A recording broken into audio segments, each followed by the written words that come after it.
we now have higher tariffs than when he came in. Prime Minister Carney's lack of negotiating a deal with Donald Trump, how do you believe that's impacted these prices?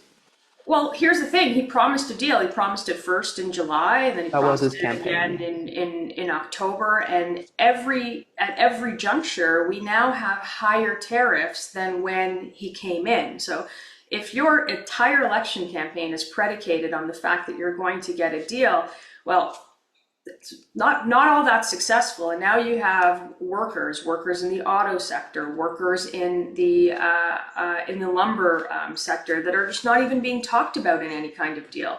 Steel and aluminum tariffs have gone up. We've have canola tariffs. We've got tariffs all over the world on Canadian goods and Canadian workers and Canadian jobs going Yeah.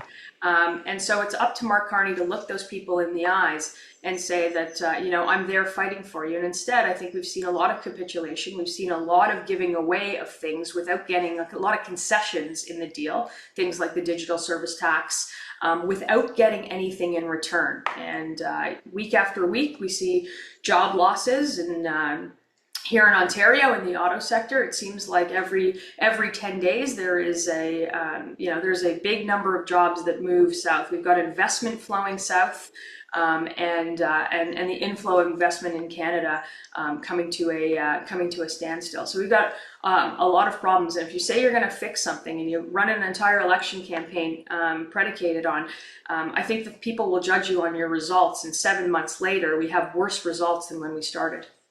Yeah.